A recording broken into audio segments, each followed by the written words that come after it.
Okay. Yeah, Well, baby. we do, believe it or not, have some MMA to look forward to this weekend. UFC Fight Night, Cara France versus Albazi, going down Saturday, June 3rd at the UFC Apex in Las Vegas, Nevada, headlined by two premier flyweights being Kai Cara France and Amir Albazi. We're going to talk about four of these fights, boys. Before we do, any other fights or fighters that you guys want to spotlight for our viewers and listeners? Yeah, I'll spotlight a couple of them. I'm sure Mark's going to want to touch on a couple of them as well, just really quickly. There's some decent names on this card as far as, to expect some decent performances, I think, but a lot of these fights just don't have any kind of real consequence to them as far as movement or things that are going to make any kind of change to the current state of things. But they should still be some decent fights. So I'll do just, I guess, three of them, and I'll let Mark. How many do you have, Mark? I was going to touch on three of them quick.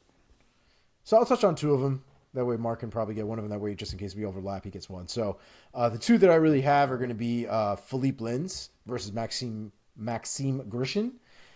That's actually a really good fight. It's the first fight on the card. I agree. There's no, like I said, it's not a fight of consequence, but stylistically and from a skills perspective, that should be a really good fight to watch. And then you also have Damon Blackshear versus Luan Lacerda directly after that. That is also a really good fight from a technical perspective. Damon Blackshear, I think, is somebody who's a little bit, I think, underrated and kind of goes under the radar just a little bit. But either way, should be a really good fight, and I definitely think everybody should catch it. Yeah, I agree that Grishin Lins fight's a great opener. You might see a knockout there as well. I will highlight Daniel Santos, Willie Cat, who is kind of like Charles Oliveira 2.0. Not saying he's that good, but he's like a little bit. He trains with Charles, and he's very reminiscent of Charles when you watch him. So he's a fun guy to watch. He's fighting Johnny Munoz Jr. on this card. And then, actually, two more. I'll say Carini Silva is on this main card. We're only going to do four of these main card fights because it's a bit of a smaller card. But I'm super high on Carini Silva since before she debuted. Blew my expectations when she did debut, so I'm really excited to see her fight again. She's fighting Ketlin Souza. And then the one other main card fight that we're not going to do is Alizu Zaleski dos Santos, who I have always liked. He's coming back off a suspension. He popped for something, but then they shortened it because I guess it was one of these weird things. But he's coming back to fight Abubakar Nurmagomedov. That's kind of like, the wrestling control guy in Nurmagomedov against someone who's kind of all action in Zaleski. So I'm curious to see how that one shakes out. That should be another good one. Yeah, we should also mention, even though we won't get crazy into it, Andre Arlovsky's on this card fighting Dontel Mays. Andre Arlovsky is an OG, regardless of what you think. So I'm always going to give Andre the shout out at the very least to make sure people are watching. For sure. Okay, here we go. Starting things off in the flyweight division, a flyweight bout between Tim Elliott and Victor Altamirano. Tim Elliott, the 36-year-old, fighting out of Missouri, 18-12 with one draw, coming off of a win back in March against Tagir Ulanbekov by decision.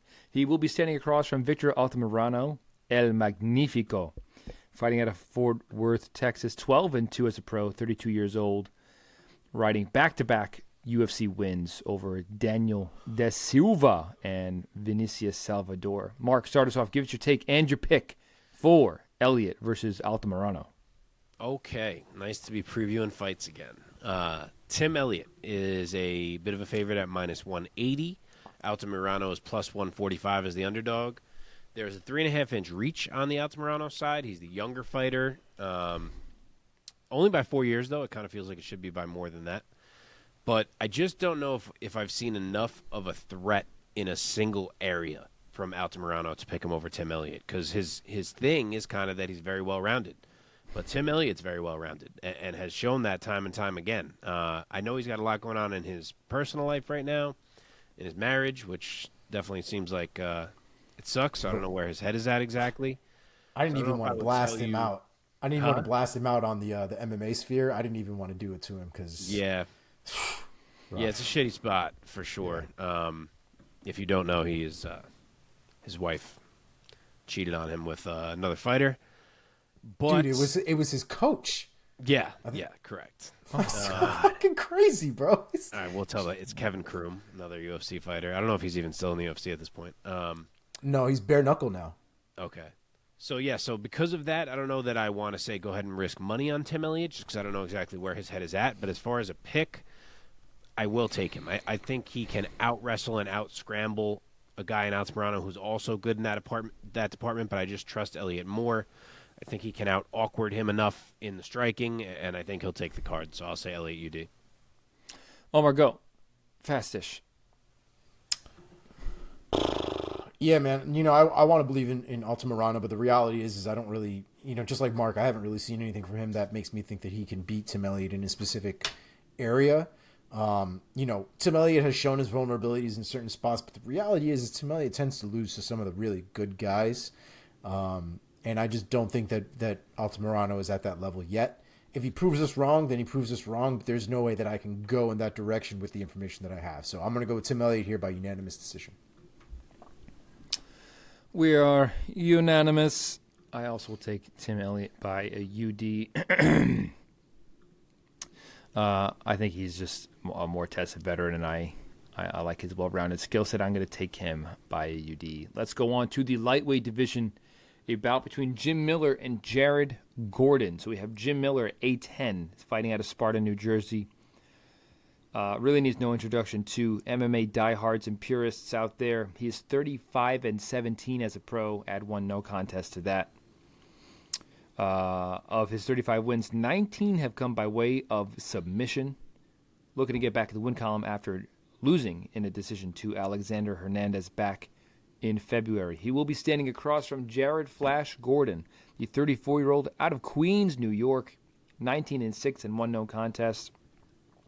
6 wins by knockout, coming off of a no contest against Bobby Green, in which Bobby Green torpedoed his skull into Jared Gordon's skull towards the end of that first round. I recall Bobby Green sort of looking good in that first round. Am I correct in my memory? He could have looked better. Yeah, it was actually kind of the opposite. Yeah. I think I remember Gordon looking Gordon good? was looking good. Gordon was landing a lot more. Bobby was seemingly trying to get his timing and his range down because Gordon was doing a lot of bobbing and weaving and throwing a lot of overhands and hooks and things like that to try to gauge or try to close the distance and use his shortness to his advantage. And I think it caught Bobby off guard early on. But as the round kind of went on, it seemed like he started to get his timing a little bit more. But the reality is Gordon won that first round pretty easily. Oh, you think so? I remember taking Bobby Green, thinking that that was a bad matchup stylistically for Gordon, even though I'm a big fan of his. Omar, start us off. Give us your take of Jared Gordon versus Jim Miller now this Saturday night. Yeah, I think this is a very interesting fight. I think stylistically, there's a lot of things to look forward to here. From a striking perspective, I think Jared Gordon is not the greatest striker in the world. I think he's effective. I think he's decent at what he does in putting his own game together. I think Jim Miller is just better, man. I think Jim Miller has seen a lot of different looks. I don't think there's anything unique or special about Jared Gordon's striking that makes me think that Jim Miller can't handle it, and also give himself a little bit of an advantage there with his own repertoire of weapons, especially his elbows. Jared Gordon's a guy that needs to kind of be inside with how short he is compared to some of the other guys. Even though this says he's 5'9", is he 5'9"? Jared Gordon? Yeah. I feel like that's like around what I was imagining. He looked a lot tinier against Bobby Green. Maybe I'm bugging, but Bobby Green I thought was like 5'10". They didn't seem 1 inch different, but maybe I'm 5'9" is what I see. I don't know. Weird. Anyway, I think that Jim Miller is just a little bit better on the feet as well. I think he's got a little bit more versatility in the way that he approaches his stand-up and the comfortability there as well. And I think the reality is, man, is if Jared Gordon wants to try to take this fight to the ground at some point, I think he's kind of fucked there. Jim Miller is not that dude that you want to go down to the ground with, especially if you're not a guy who's like a Nurmagomedov or something like that, right? Like where you have this ridiculous control, this like Donkey Kong-ass energy and strength. If you're not that dude, I just can't see you overwhelming Jim Miller or putting Jim Miller in a place where he's uncomfortable on the ground. And the nice thing I like about Jim Miller is if at some point he feels like he can't get something, he won't necessarily spend an entire round on his back if he can avoid it. So I think this is tailor-made for Jim Miller, for being honest, man. I go with Jim Miller submission, round 2. Mark. So Gordon's almost 2-1 as the favorite. He is minus 185. Jim Miller is a plus 150 underdog. And I thought I'd be alone here, but I'm rolling with Jim Miller. That's great value right there. Yeah, I agree. You guys know this. I've never been so sold on Jared Gordon.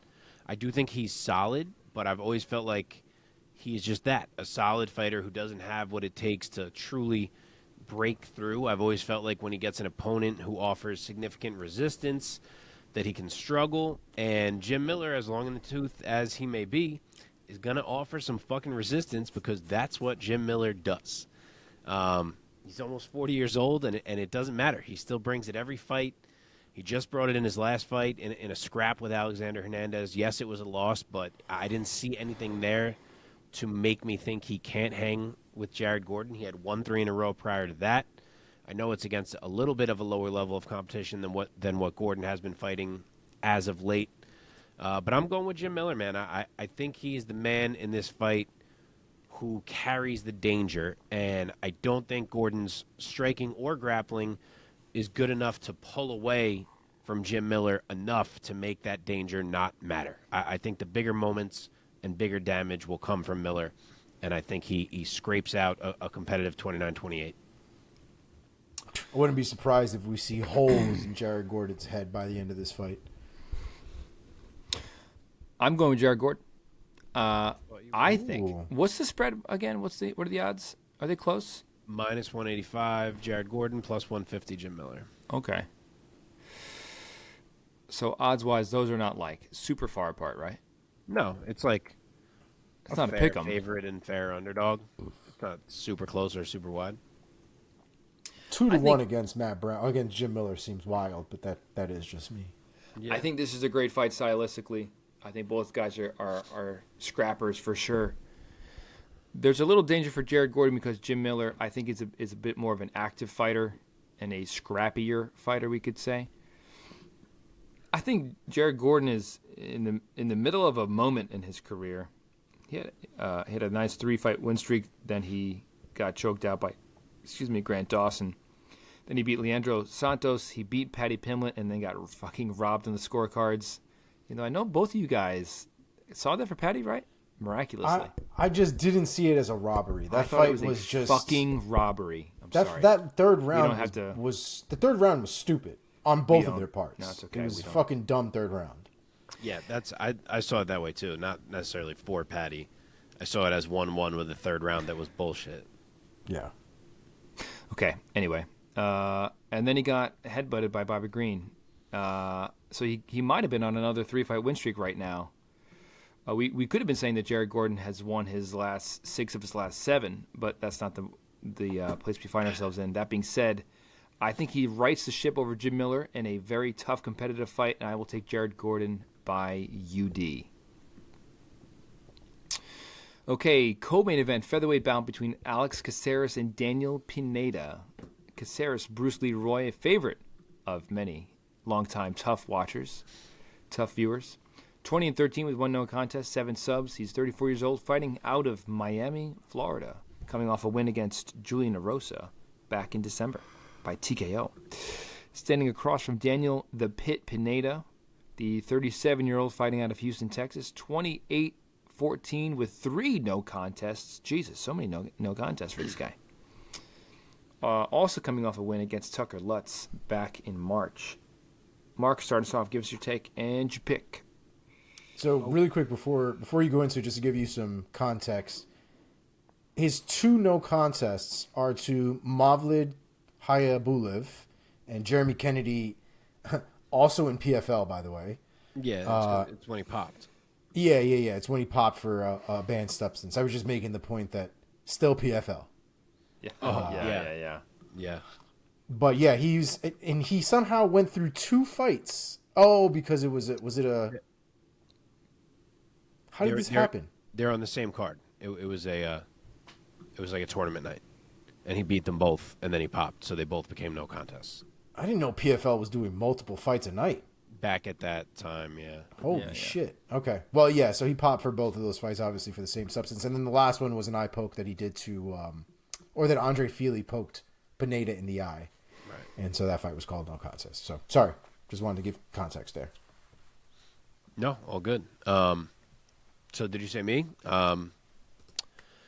Okay, similar odds to our last fight. Alex Caceres is the favorite. He is minus 180. Daniel Pineda is a plus 145 underdog.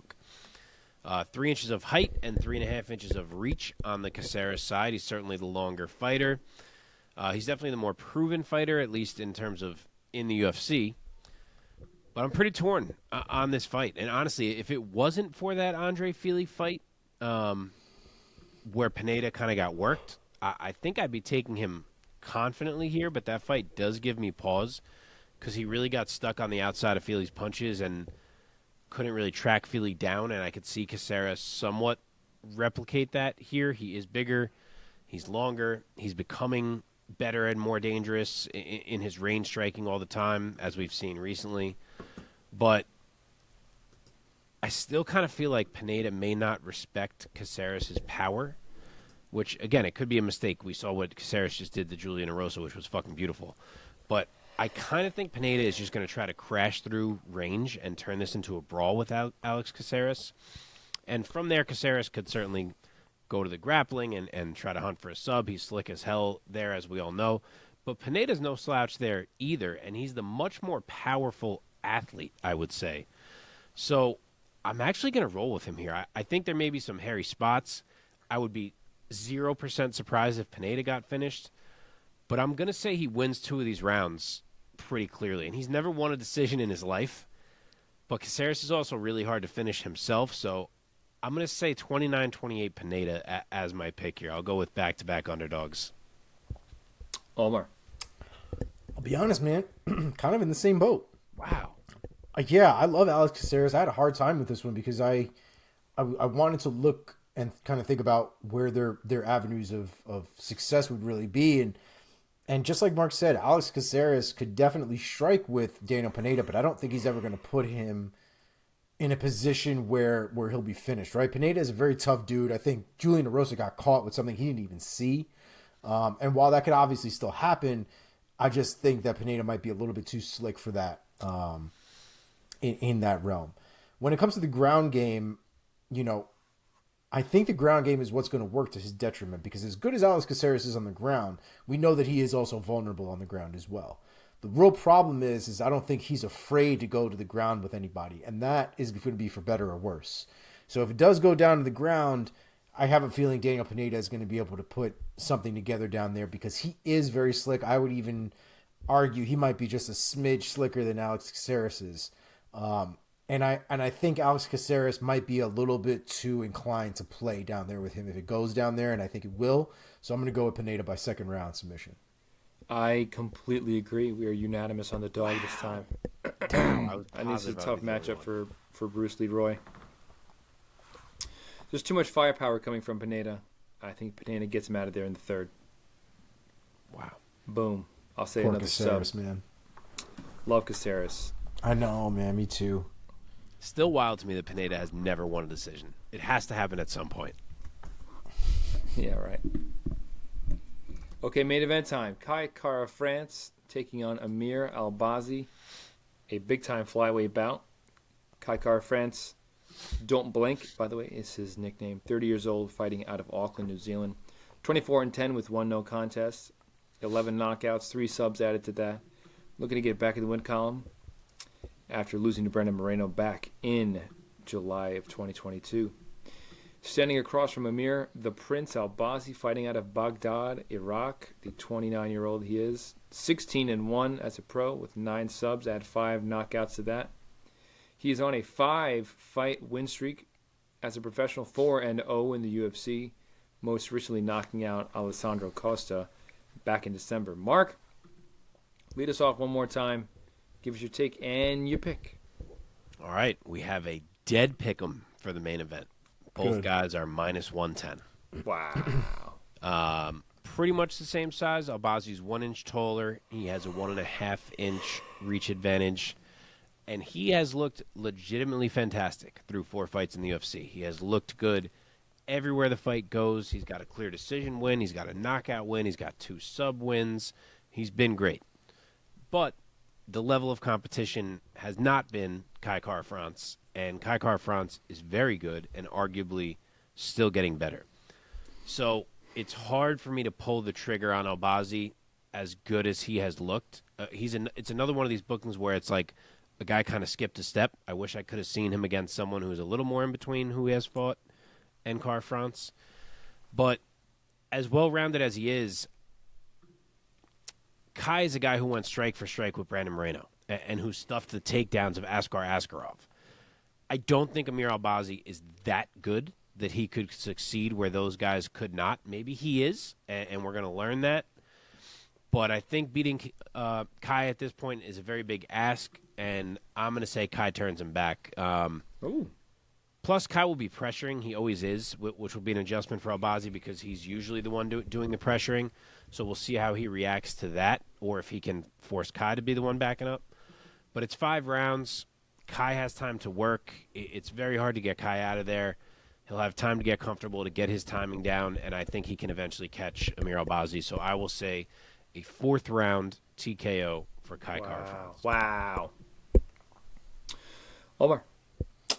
Yeah, like I don't hate it, man. And I think the one thing that I keep thinking about too is, you know, the camp that that Albazi comes out of in Extreme Couture, and you would think they would have a lot better wrestlers there in general, but that doesn't really seem to be the case. And like we talked about, man, Askar Askarov is a motherfucker, especially when it comes to the ground game and taking people down and controlling and that kind of grindy pace. And Kai Kara-France handled him. And it is very difficult to think that Albazi is going to come with something that is different than what Kai Kara-France, or better, I should say, better than what Kai Kara-France has already been able to deal with. So I think Kai Kara-France is such a good fighter. I think he's extremely well-rounded, and I think his ability to keep the fight where he needs it to be, I think makes him an extremely dangerous opponent. He's only lost to Moreno and to Royval in his UFC career. That should say everything right there. He has fought Cody Garbrandt. He's knocked out Cody Garbrandt. He's fought Askar Askarov. He's fought Rogerio Bontorin. He has fought guys that I think have had real value to their name. And I think this one realistically will be one that Albazi will learn from. And I think it's just Kai Kara-France's time to kind of reign at the top for a little while. Obviously, probably not as champion, but kind of being the Joe B right now of the division. So I'm going to go with Kai Kara-France here by unanimous decision. Wow. I'm going to go with Amir Albazi here. Wow. Yeah, I'm going to go with the guy who has such a tremendous record with 10 defeats on his record. That gives me a little pause for Kara-France, although he is getting better and better and better. And I will certainly be rooting for Kai Kara-France. But I'm going to roll with Albazi. I think Albazi gets a rare decision win on his record. He has an 87% finish rate, but I think he's going to not find the finish against a very tough Kara-France, and he's going to get his hand raised in a decision win. And that does it, boys and girls. Very nice. For our preview